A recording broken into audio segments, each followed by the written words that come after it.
Hi, I'm Michael Bean, and this is your lesson for myfreeactingclass.com for Monday, September the 7th. Thank you for joining us on this long weekend, and if you're watching the video later, thank you for watching the video. I hope that there's some good things for you in it. Today we're going to talk about camera technique, which we often do on Mondays, and I'm going to review the Actors Challenge from last week. You can find the video for that in our YouTube channel. I will show you where. And also made some little updates to the website this week that I want to show folks who are either watching the videos at home who are brand new to this.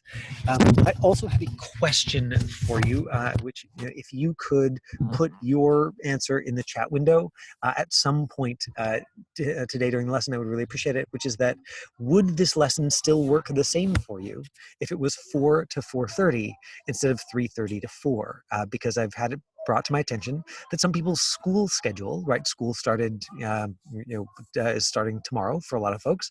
Some people's school schedule has them in school until 3:30, and they won't be able to join us. And I want to make sure that this lesson is accessible to everybody as possible. So if we do push half an hour and start doing 4 to 4:30, is that still going to work for you personally? And so if you throw that in the chat window, then I'll review the chat window, at the end, and I'll be like, aha, 5 out of 6 said yes, and 2 people said like, oh no, and then I'll just know what's up. So let me quickly show you the changes to the website. So here we are. We're going to come back to this later. Oh, that's not what I wanted to show you, but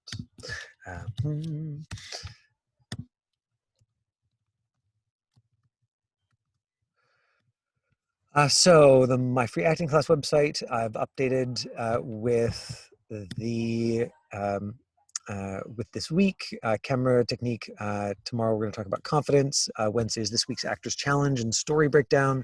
Thursday is going to be a guest TBA. I'm really hoping for Laura Bertram, very successful local actor and teacher, and I think she'd have a lot to offer us. And then I wanted to show you this link, which I don't think you would be able to, find, otherwise. You would have to sort of follow the video archive and go further.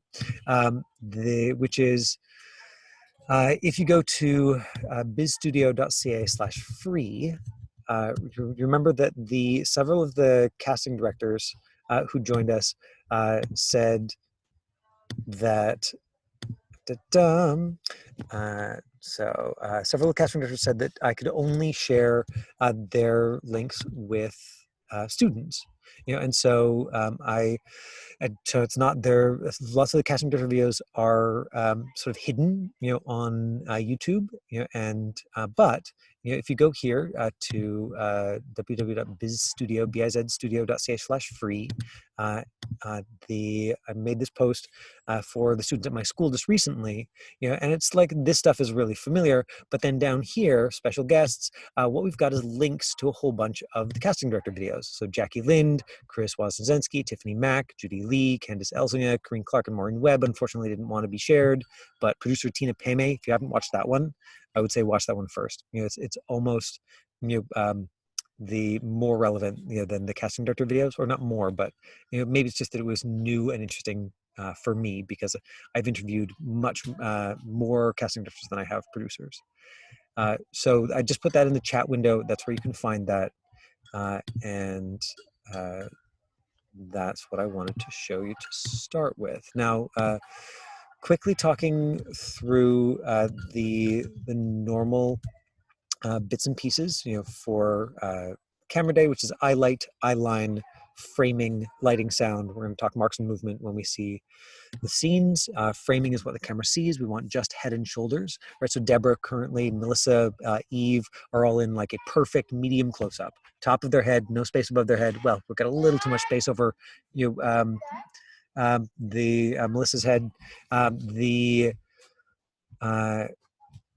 Sorry, one moment.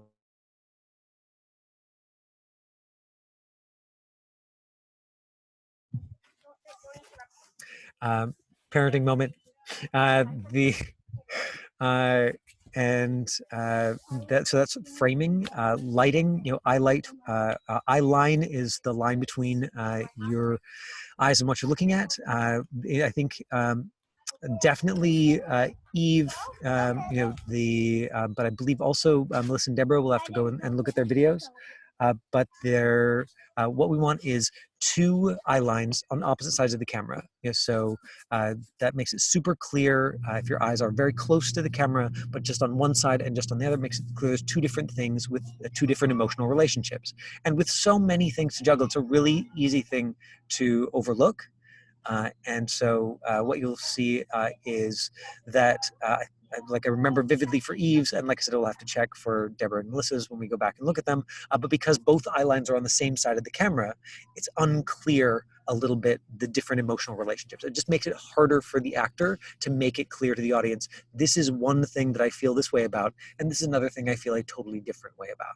Whereas if you just take those same 2 things and you put them the same distance apart, which is not very far, but put them on opposite sides of your camera, much, much clearer in terms of relationship. Eye light is the light reflected in your eyes. All 3 of these tapes you'll see have an excellent eye light. Currently, I do not have an eye light. So if you've got me spotlighted right now, one of the reasons see terrible light on the face, but without the eye light, I'm going to look more dead. Whereas if we go to Eve's video, so you see this fantastic eye light.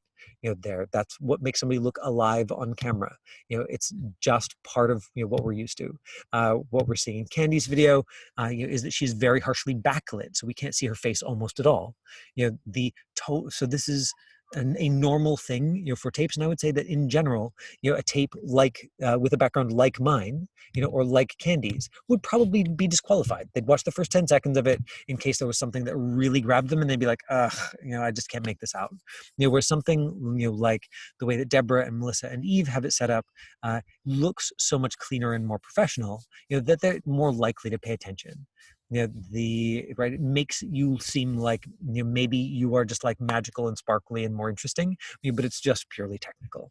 So that's eye light, eye line, framing, lighting, and then the sound we've talked about here before.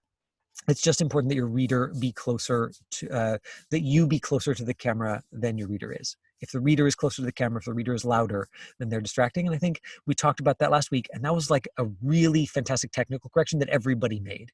I think in everybody's tape, they were louder than their reader. And that's something that's important in self-tapes.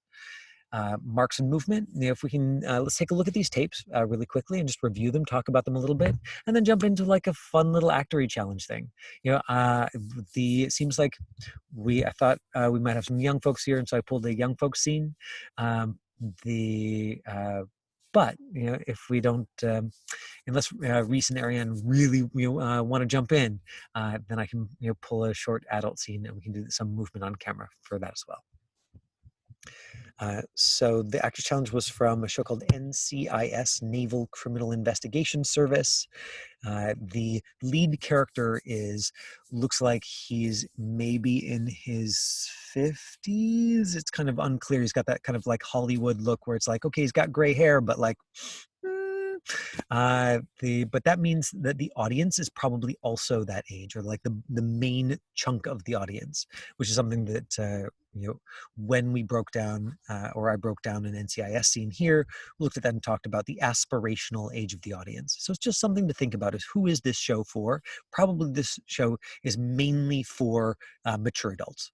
If you watch a trailer for it, yes, they have younger characters and older characters, but likely if the main character is this guy in his 50s, that's the bulk of their audience. And so that maybe gives you some ideas about sort of how you're interpreting the role. So okay, and let me show you the first of these videos. So we've got Melissa did hers by YouTube. Look at that eye light, super crystal clear eye light, boom, right in the center of her pupil. We've got a non-distracting background. Her eye line is nice and close to the camera. And I thought I would just watch like a little clip here. Whatever happened to listening to music when you studied? Honey, this is not healthy. I'm a doctor. Yes, where's your PhD?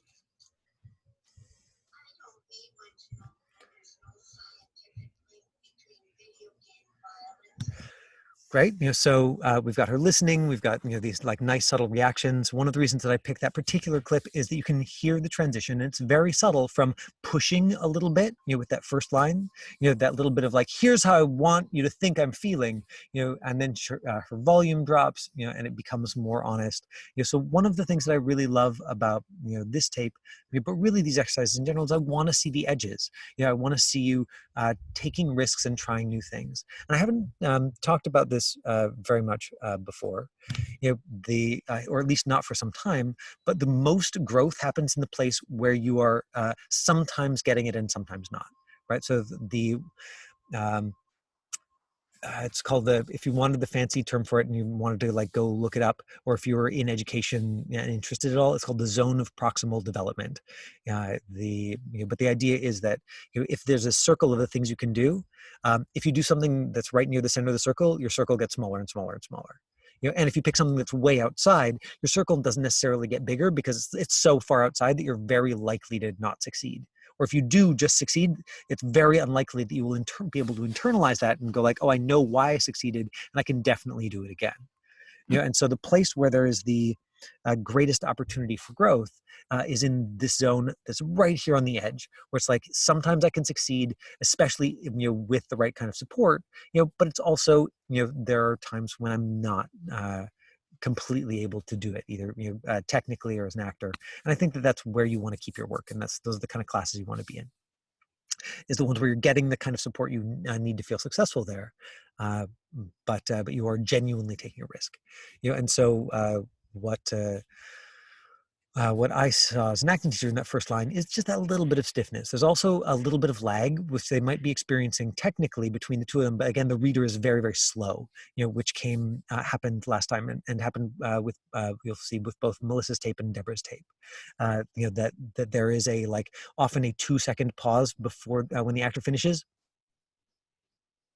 and then the reader picks up the next line. And so that's the kind of thing where you would need to go run it through a couple of times before you tape, or get to the end of it and go, okay, let's run it again, and this time can you just really pick up those cues, so that if the person who's on the other end who's reading has as their intention to immediately begin speaking when the other person finishes. That's more important for comedy than it is for drama.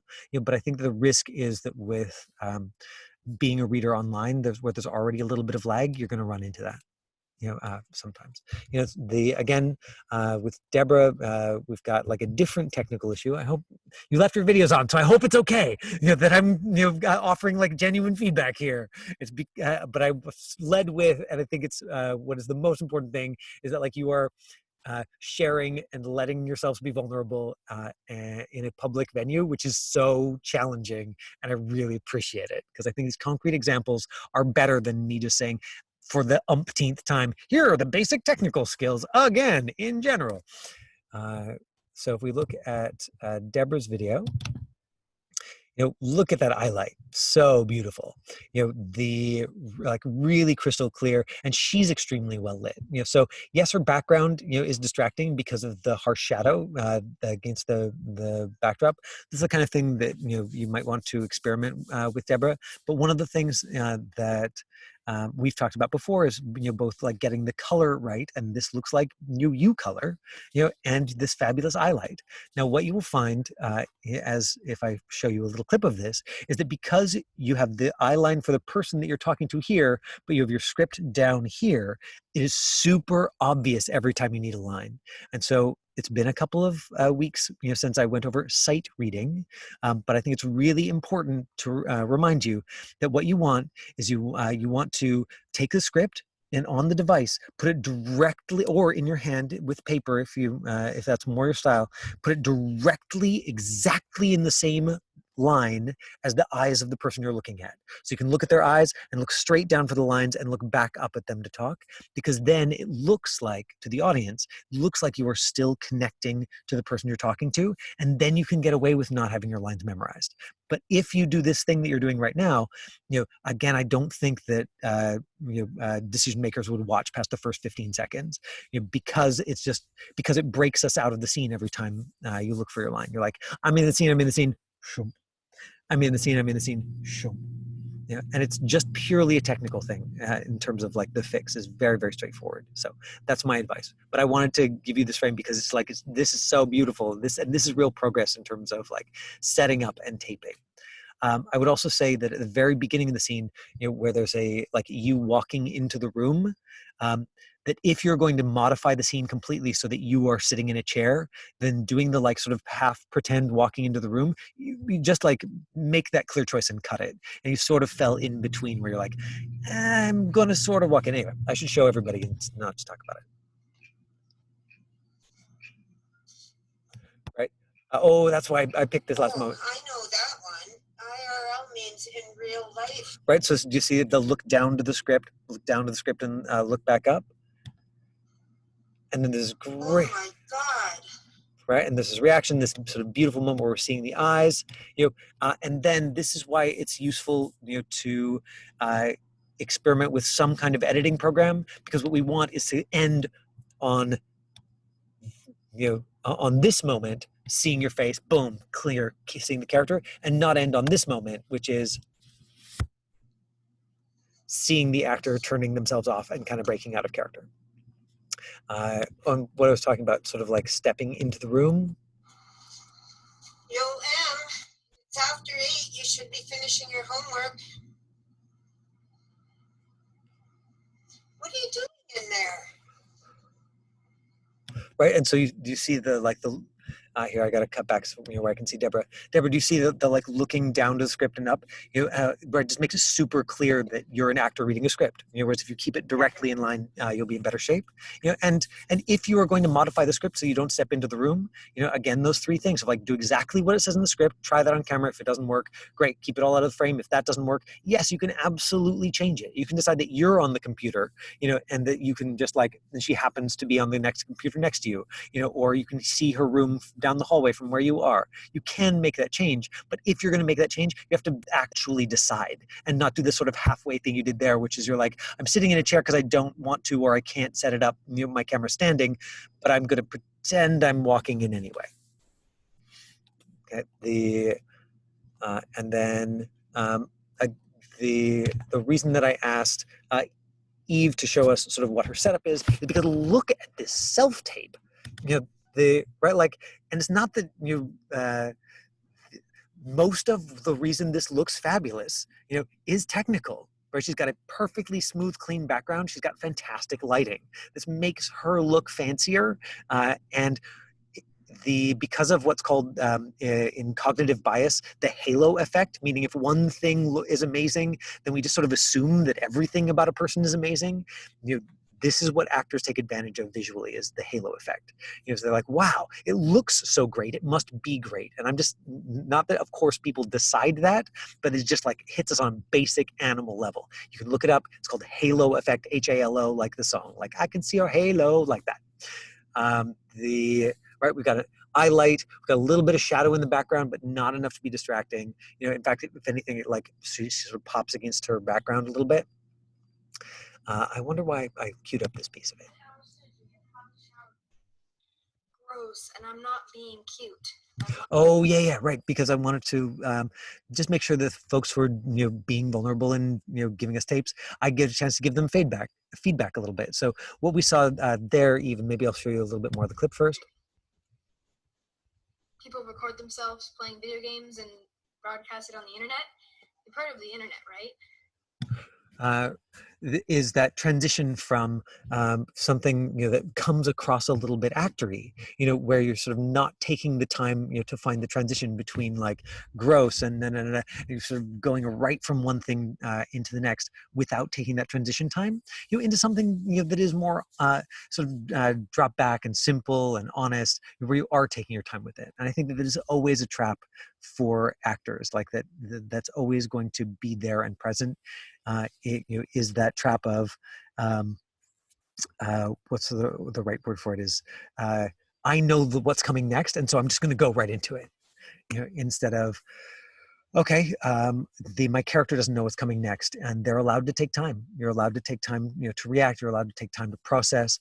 We don't want the reader to take a lot of time because we can't look at them. And as an actor, if your reader ever does take a long pause, then it's important for you to fill that up, even if it is unplanned. That's the kind of thing that shows. Then nobody even notices. Then they just sort of give you credit for being present or improvisational, or alive. And sometimes really fun stuff comes out of that. Something else, Eve, and this happened with your tape last time, but I just assumed that it was like a one-time technical thing, is that we lost the last couple of lines. I don't know why. Right, and so we actually lost you before the big reaction, which is part of why I pulled the scene. I would have loved to see that big reaction, but I don't know if you accidentally trimmed that out in your editing program. Oops. But like continuing to explore. It's one of the advantages of doing a class like this is that then I can review them. What happens with film and TV auditions, especially the taped ones, you put them out into the world and you just hear nothing. My joke, not joke, is that it's like dating in Vancouver, is that you don't get rejected, you just get ignored. He's like, hey, this is my thing. You just hear nothing. And so you will never get feedback from casting, especially, or very, very unlikely. I mean, maybe if you are, one of the top two choices and they go with, the other one, then maybe you'll get feedback. Maybe if your agent has a very close relationship with that casting director and it's your first time in, then you'll get feedback. But most likely you'll put that thing out there and you will just never hear one way or the other.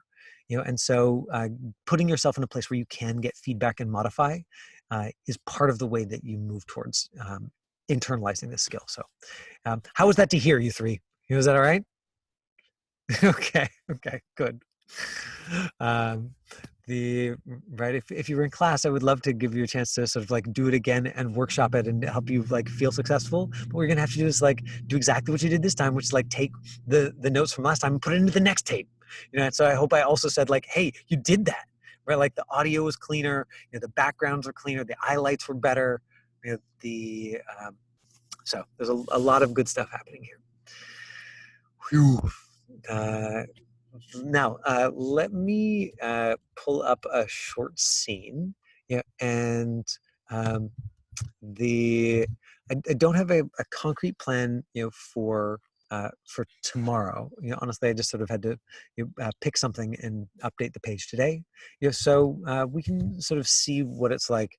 I want to talk a little bit more about confidence because it is something that is near and dear to my heart. But we can also break down that more complex script from Motherland that I was talking about last week.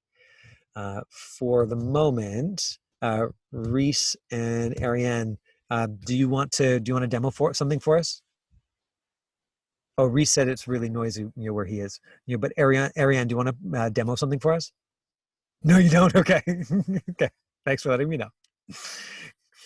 In that case, let's look at this scene from Supernatural because it'll give us a chance to talk about reactions. Which is sort of one of the reasons that I pulled the scene from the scene from NCIS. Right, was like watching the person get shot and reacting. Oh yeah, let's watch Melissa's reaction. Like we got to watch Deborah's, but we didn't watch Melissa's. So what happens when she sees somebody get shot?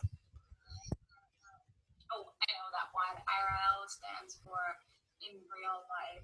And so she's doing that thing that I was talking about in terms of splitting up the eyeline, where she's after going, oh yeah, I know what that is. So then when she comes back to see the thing, her reaction is going to be much easier. So in terms of using eyeline, good solid technique choice there, whether it was choice or intuition, based, and those kind of intuitions often are things that are rehearsed into the body through practice.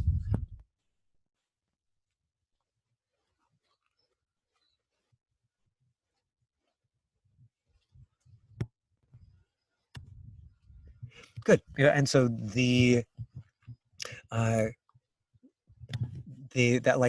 and you can see, Melissa, that if the person had been on one side of the camera and the daughter had been on the other, it would have been even clearer. So because that sort of drift from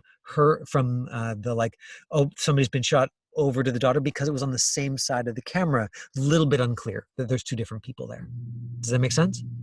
And again, if you were workshopping that in class, or if you were workshopping that with a friend, I would say, good, that's option 1, give me option 2. Okay, that's option 2, give me option 3. And record 5 of those reactions for yourself and watch them back.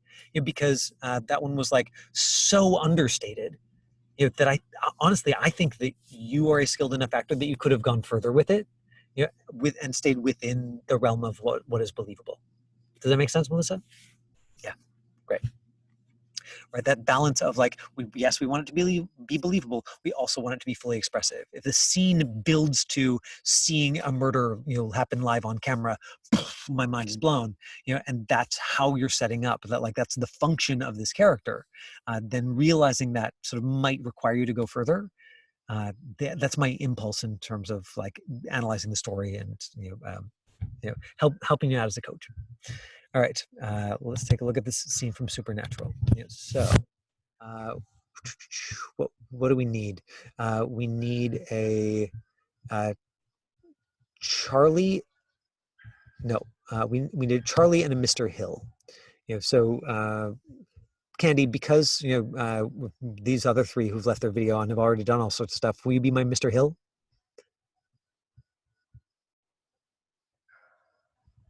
Okay, I'll give it a try. Okay, great. And then Christina, do you want to be Charlie? Christina. Okay, no. I'm gonna take that as a no. Eve, do you want to be Charlie for me? Okay, great. Let's do that. So here we are, Supernatural. Interior high school classroom day. Mr. Hill, the teacher, drones on about American history. Charlie at a desk thinking. She looks like she's about to cry. She removes a compact to examine her face. She studies her reflection, then tilts the compact up, abruptly revealing a dark figure standing behind her, Bloody Mary. Charlie screams. She leaps to her feet, spins. No one's behind her, except students who look at her like she's from Mars. Mr. Hill? Charlie? That doesn't have a question mark. It has an exclamation point. Charlie. Then Charlie sees Mary's reflection in the window. Again, she screams, grabs a chair, hurls it through the glass. Girls shout, guys scramble back in the commotion. This should feel hectic, chaotic. Mr. rushes forward, grabs Charlie by the arm. Charlie, stop it. What's wrong? Charlie looks into Mr. Hill's eyes, into his glasses, and she can see two Marys in the eyeglasses. Let me go. Charlie wrenches free, spins, and runs. Now, Eve, you did something there called downspeak, and I don't know if I've talked to you about this, but it's where you fade off on the last word just a little bit, and what you do is you end up losing your potency, and losing your power, and it's very normal when actors are uncertain, and it happens in class all the time, especially with actors, with female-bodied actors, in their teens, in my experience, and I blame misogyny. And in structural patriarchy, and if you don't know what those are, look them up, because having access to things that like make you angry in ways that are healthy for you, it can be really good as an actor. But I would say underline that last word, go, so that you don't accidentally fade off. And once you start listening for it, you will be able to, it's much more likely you'll be able to correct that and let it go. So give me the line again, please. Let me go. Yeah, exactly. And depending on how sort of much in their bodies that downspeak is, you might, like if you're trying to help a friend with it, they might not be able to hear it right away. Right, whereas Eve was able to make the correction quite easily. And it can be very, very subtle, right? Like, let me see if I can demonstrate it very subtly. No, that was a little bit too strong. But if I just fade off a little bit on the last words, then what happens is I just seem less powerful, and I seem less certain of what I'm saying. And this is actually very normal in this part of the world, so much so that people don't really notice it. And that's that little bit of downspeak. One of the things that they say often in American dialect classes is drive through to the end of the line. Keep driving all the way through to the end of the line. And it's one of those vocal things technically that you can do to make your character sound more confident, more clear. Now the reason that I picked this particular script is because of all of the physicality, right? You can imagine that if we were getting folks to do Charlie, Charlie's got to, if these aren't the audition sides for Charlie, but Charlie's got to scream, leap to her feet, scream, grab a chair, throw it through a window, react to all the students, see the guy's glasses, scream again, and then pull her arm away from him, run out. All of that we've talked about here. Now, if you're the teacher, then you have to react to those things, even though the reader may or may not be giving them to you. And so, Melissa, because I talked to you about the reactions, would you be our demo? Yes. Okay, great. And so let's imagine, just so that we don't have to wait for you to reset, that you are, that as a teacher, you're going to stay in your desk. And so pick an eyeline on one side of the camera to be Charlie. And can you tilt your camera down slightly? We're still seeing too much space over your head. There you go. Great. Ooh, and good. Then the sun's not glaring in it as well. So good. So that's the eyeline for Charlie. Mm-hmm. Excellent. And then the eyeline for the rest of the class is going to be on the other side of the camera. Mm-hmm. Good. So you're going to turn your body, not just your eyes, but your shoulders as well, to face them. Exactly. And you're going to start by droning on about history. And so honestly, I'm only going to let you get out 3 words, but you just have to start improvising and just pick something boring that you actually know about. You can literally just repeat the headline of the newspaper article that you read this morning, or anything that you're learning in school. Like, it doesn't matter as long as it is just like dry as toast. I'm going to scream. And now we're going to walk through this before we do it. So this is what I recommend you do when you're working physicality with friends. You mark it essentially like a dancer would, or if you're doing a stunt, you mark it, meaning you just go through it at half speed, or without doing the acting full up, but just for like where things are and what's happening, right? So drone, drone, drone, and then I scream, ah, you whip your eyes over here, you whip your eyes over to me, ah, you whip your eyes over to Charlie, whip, your first line, is Charlie, exclamation point. So look at Charlie. Ah, Charlie, we're just marking it. Charlie. Right, exactly. And then Charlie leaps to her feet, and says, grabs a chair and throws it through a window. Now, what I want you to imagine is that the window is on the same side as Charlie. So the window is going to be all the way off on the side, and it's going to be close enough to you that you're going to need to shy back and shield your eyes so you don't get glass, bits of glass flying in them. It's going to feel big to you, but that's what we're playing with. Okay, so you look at Charlie and say, Charlie. Charlie. And good, and we're just marking it, exactly. But first you have to look at the window. That's why we're marking it, because she doesn't attack you. The window explodes. And that's why we're putting it all the way on the side to be clear that she's not exploding, the window is. So you look at Charlie, don't yell it, just mark it right now. So look at Charlie, say, Charlie. Charlie. And then she picks up, it's not a question, it's a statement. And then she picks up the chair and throws it through and smash off on the side. Oh, exactly. And then from there you keep that fear in your body and you come up to Charlie and say, Charlie, stop it, what's wrong? Okay. So great. So lean into Charlie and say, Charlie, stop it, what's wrong? Charlie, stop it, what's wrong? Good. And then you lean forward and grab her. Now, if you've got a desk in front of you, what you can do is just like lean forward and grab the edge of the desk, or lean forward and grab the edge of a chair. Exactly. Right. So grab a physical thing instead of like grabbing pretend air, and just keep it down below the edge of the frame, just like that. Then she says, let me go, and pulls away and runs out of the room, and you're going to watch her walk off in the same direction as the smashed window. Okay. So marking it again from the top, stand by, and action. Ah. And you turn her and say, Charlie. Ah. Charlie. Good. And then she picks up the chair and throws it through the window. Smash. Good. And then Charlie, stop it. What's wrong is your line. You look at her. Charlie, stop it. What's wrong? Let me go. She pulls away and she runs out the door, and you watch her walk off. Run out.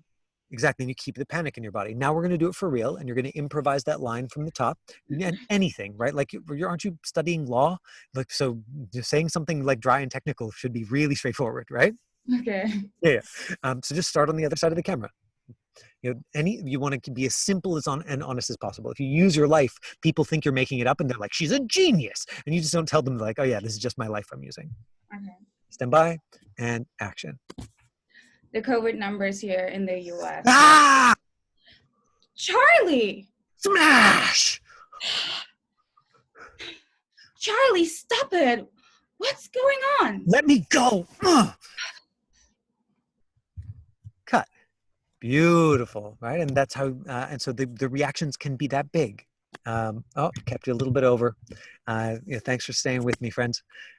Even on stat holiday, like you all show up and play. I appreciate that. That's why I had to show up too, because I'm like, I'll bet people are going to show up. I'm going to be there too. Okay, I will see some of you tomorrow. Have a fantastic remainder of your long weekend. Bye, everyone. Hi.